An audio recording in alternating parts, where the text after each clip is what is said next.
os nossos grupos de pastoreio estarão estudando o conceito eclesiológico da Igreja de Pinheiros.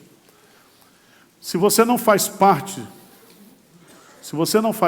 de nenhum grupo de pastoreio, procure fazer. Se não, nós temos cerca de 30 pessoas que terminaram o curso no ano passado e que deverão montar, junto com o pastor Valcimei, equipes de discipulado, para você fazer esse estudo. Quem não fizer esse estudo não vai para o céu.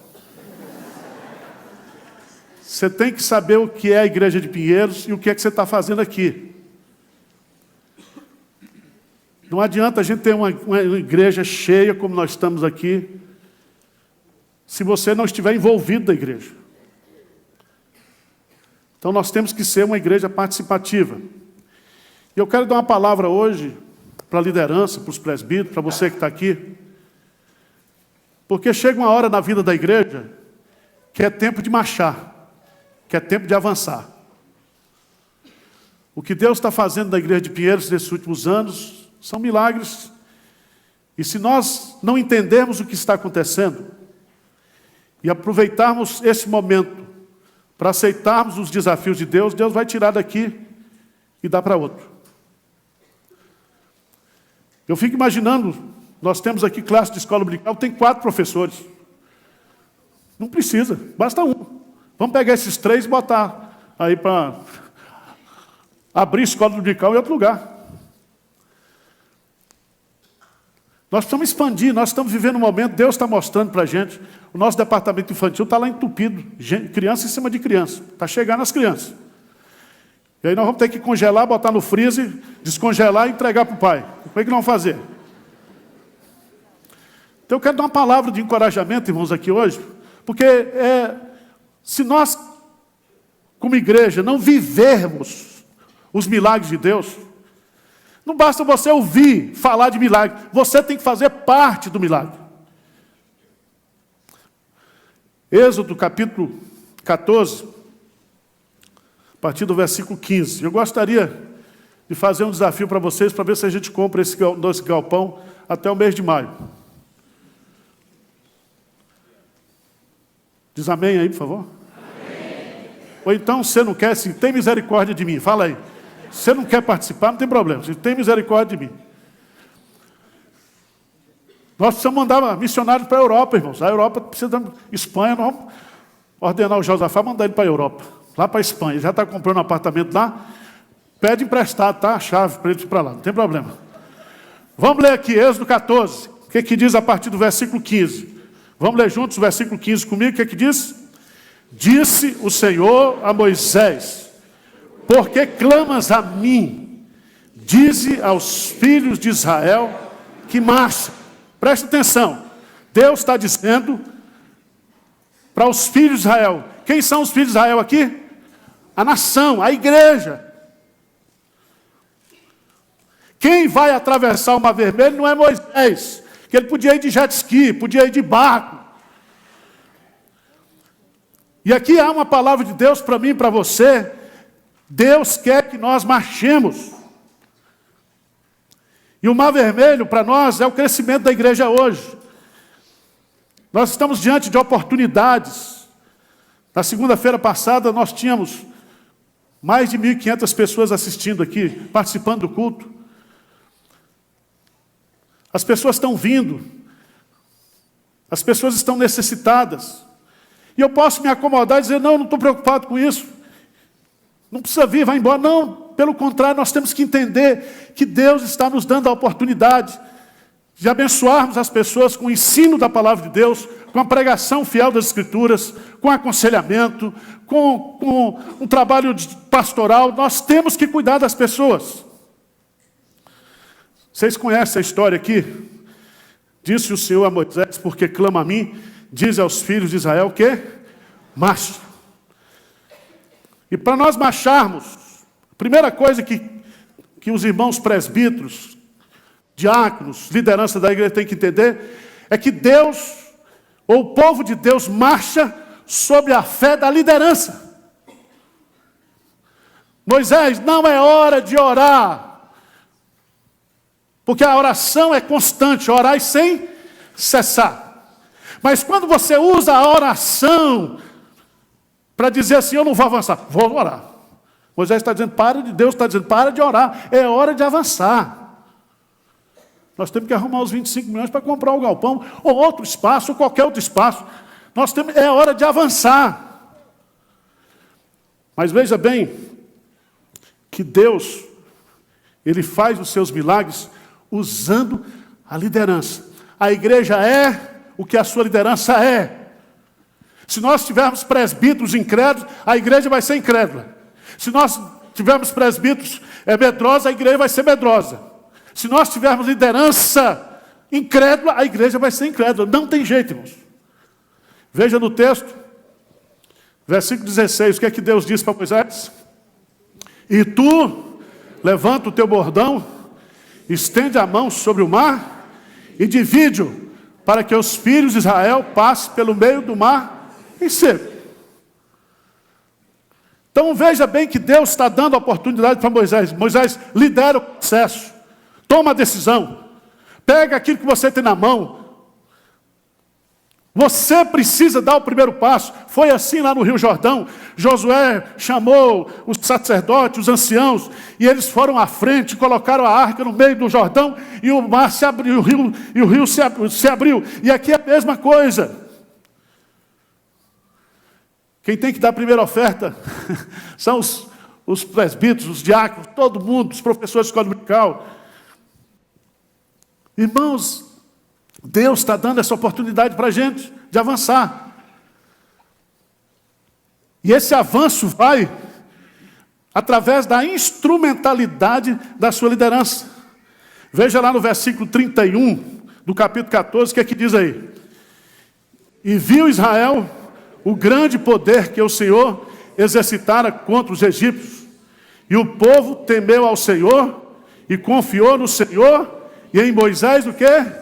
Seus servos. A confiança que o liderado tem no líder depende da fé que esse líder tem em Deus. Irmãos, a fé não é para ser descrita, prescrita, mas vivida. Vivida. Segunda lição que esse texto nos ensina, e eu queria que você lesse do versículo 19.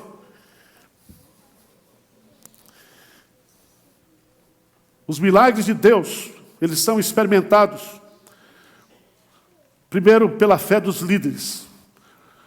Mas veja no versículo 19, o que é que diz?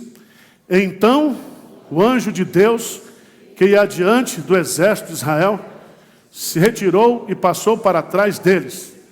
Também a coluna de nuvem se retirou de diante deles e pôs atrás deles.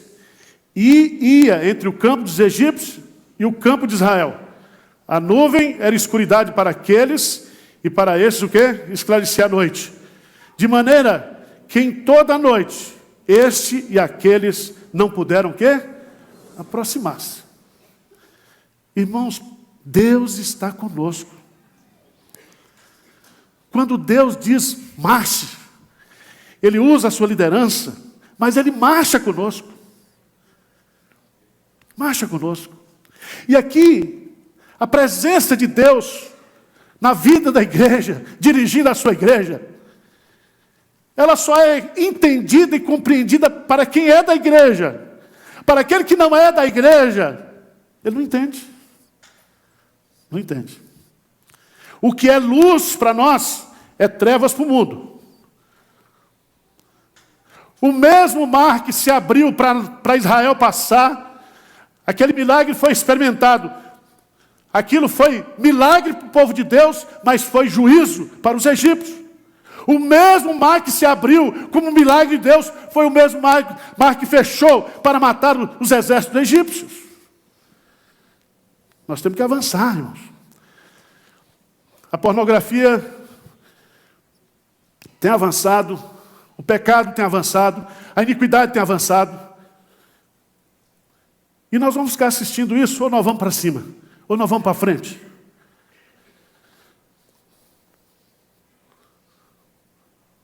As características do chamado tempo pós-moderno, que é estudado nas universidades e que é usado para a gente ter uma cosmovisão de mundo, de história, disse sempre que a nossa sociedade de hoje é uma sociedade relativista, é uma sociedade hedonista, é uma sociedade do descartável, do supérfluo. Mas se você for ler, ou fazer uma leitura do que está acontecendo na sociedade de hoje, à luz de Isaías capítulo 5, você vai descobrir que nós não estamos vivendo relativismo coisa nenhuma. Nós estamos vivendo uma ditadura do mal. Hoje, meus amados irmãos, o doce é visto como salgado. Nós estamos tendo inversão de valores. E o mal está sendo absolutizado, determinado. A mesma sociedade que critica a igreja porque ela prega uma mensagem autêntica, fundamentalista, ética. A sociedade quer tirar isso e ela quer ditar a malignidade para nós. Nós precisamos fazer essa leitura, irmãos. Jesus disse que na sua vinda, ou antes da sua vinda, nós voltaríamos ao tempo de Noé. Noé. O professor Francisco Leonardo dizia: os homens mudam, mas os costumes são os mesmos. E nós, como igreja, temos que avançar. Temos que pregar o evangelho. Temos que abrir mais igrejas. Nós temos que avançar. Nós temos que avançar. Agora, eu queria que você entendesse que os milagres de Deus, eles acontecem sob a liderança dos líderes crentes da igreja, sob a direção e sob a proteção de Deus. Mas eu queria chamar a sua atenção. Leia comigo no versículo 22, o que é que diz aí? Os filhos de Israel entraram pelo meio do mar em seco. As águas lhe foram qual muro à sua direita e à sua esquerda. Eu queria que você imaginasse isso. Devia ter alguma criança lá que ficava tocando a água para ver o que estava segurando aquela água. Mas o que eu acho fantástico nesse texto aqui é que Deus poderia levantar uma pessoa, uma só, e dizer: vai lá e compra o galpão e dá para a igreja de Pinheiros. Poderia ou não poderia? Eu poderia ter feito o jogo da Mega Sena, ter tirado isso na Mega da Virada, estava tudo resolvido. Mas Deus não faz assim. Deus quer que você participe do milagre. Que você se envolva. Pastor, não, R$5, R$10, qualquer coisa que você fizer. Mas Deus quer que você participe. É o povo que entra, é o povo que vai, é o povo que pisa, é o povo que vê o poder de Deus. Por isso que lá em Êxodo capítulo 15, diz: então entoou Moisés e os filhos de Israel, quem cantou que Deus é poderoso, que lançou os exércitos de Faraó no mar, foi o povo. É você que tem que ver. É você que tem que ver o poder de Deus se manifestando na igreja. É você que tem que ser usado por Deus para abençoar vidas que estão chegando aqui. Você precisa fazer parte do milagre. Não fica mandando mensagem para mim dizendo: pastor Arival agora está doido, quer comprar galpão. Eu não quero comprar galpão nenhum, meu irmão. Eu quero ficar sentado aqui. Tem que se vestir mais. Você tem que entender que Deus está dando oportunidade. Quanto mais igreja a gente abrir, quanto mais gente nós ganharmos para Cristo. Essa semana, nós assinamos um contrato com uma das maiores empresas de mídia digital do Brasil. Dos 3 representantes do Google. E nós vamos começar, a partir dessa semana, fazer um trabalho de mídia digital, com pequenas mensagens, com pequenos textos. Nós vamos bombardear. É a mesma empresa que trabalha para o R. Soares, para o Malafaia, não tem problema. Nós vamos entrar com o evangelho lá. Se eles estão usando é porque são inteligentes. E nós vamos colocar lá Hernando, Paulo Júnior, John Pai, tudo, nós vamos enfiar lá. E aí sabe o que vai acontecer? Muita gente que está procurando a verdade. Muita gente que está ferida nessas igrejas neopentecostais, estão vindo machucadas, desorientadas, magoadas, dizendo, ensina a Bíblia para mim, ensina a Bíblia para mim. Eu contei aqui, o telefonema que uma irmã me ligou, dizendo, pastor, eu fiz um voto a Deus. Eu estava com um problema, e eu falei para Deus, que se Ele me livrasse daquele problema, eu não ia cortar o cabelo. Eu falei, minha irmã, e o tamanho do cabelo? Está grande, pastor. Só que eu fui lá falar com o meu pastor, o meu líder, e ele disse que eu não posso voltar atrás não, tem que deixar o cabelo crescer. Eu falei, minha irmã, põe na minha conta. Fala lá para esse líder lá que o pastor Arival mandou você cortar o cabelo. Irmãos, as pessoas estão sendo enganadas, feridas, violentadas espiritualmente. E nós precisamos entender que Deus quer nos usar neste momento da história para levar o Evangelho, para cuidar dessas pessoas. Nós temos essa responsabilidade. E nós temos que viver isso. Ele não diz, Moisés, marche, não. Diga ao povo que marche. E é o povo que vai experimentar, é o povo que vai ver o poder de Deus, é o povo que vai ver os milagres de Deus. Veja, no versículo 23, às vezes Deus usa situações difíceis na nossa vida, justamente para que aprendamos a depender de Deus. Vira a sua página aí, Êxodo, capítulo 13. Êxodo 13, versículo 17. Tendo Faraó deixado ir o povo. Foi Faraó que deixou ir o povo? Foi Deus que tirou o povo. Deus não... Quem foi que estava levando o povo? Deus não o levou pelo caminho da terra dos filisteus, posto que mais perto, pois disse, para que porventura o povo não se arrependa vendo a guerra e torne ao... Deus já sabia tudo que ia fazer, que ia ter guerra. Então Deus leva o povo pelo caminho mais o quê? Difícil, mais longo. E às vezes eu fico perguntando para Deus, Senhor, por que para nós na igreja, para nós que somos crentes, o negócio é difícil? Irmãos, Deus nos conduz para situações difíceis, porque Ele quer fazer um milagre. Para que depois que o milagre acontecer, ao invés de nós nos autoglorificarmos, nós vamos dar glória para quem? Para Deus.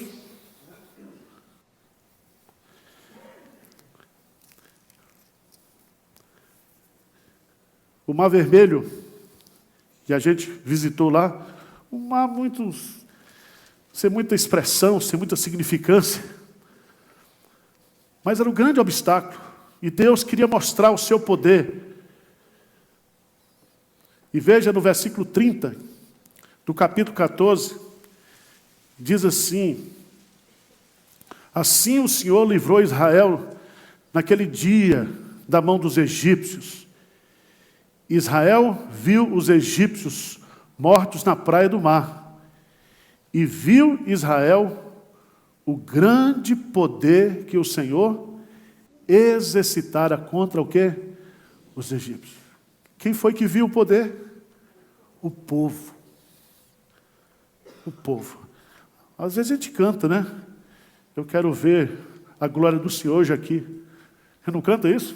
Cantamos domingo passado. Quero ver a glória do Senhor hoje aqui. E, meu irmão, para você ver a glória de Deus, você tem que aceitar os desafios de Deus. Você tem que viver os milagres de Deus. Você tem que ter dependência de Deus. E aqui o texto é bastante claro. O povo só virá se o povo obedecer. Às vezes, a gente fica imaginando como seria a passagem do povo se não fosse através do Mar Vermelho se abrindo.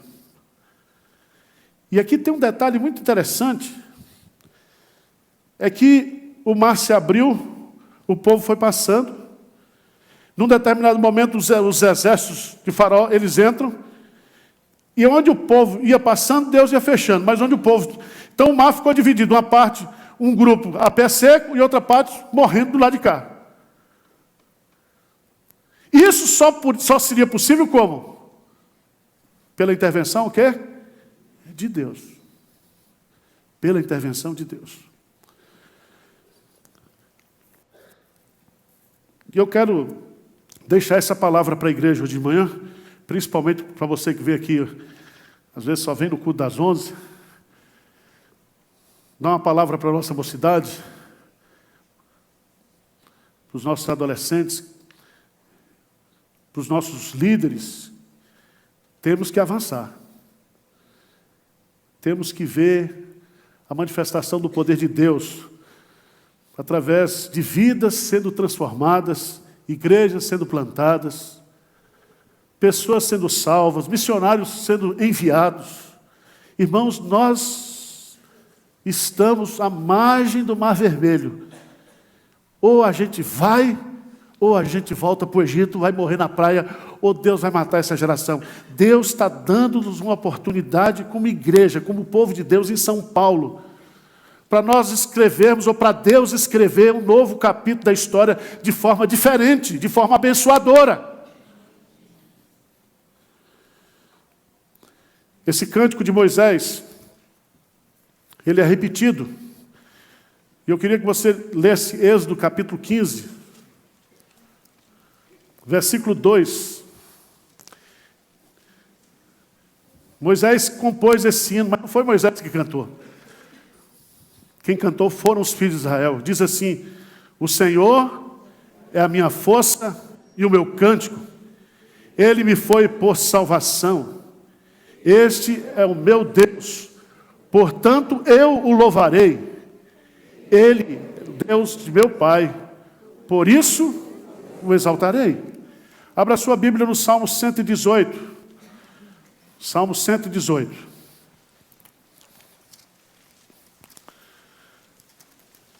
Anos mais adiante,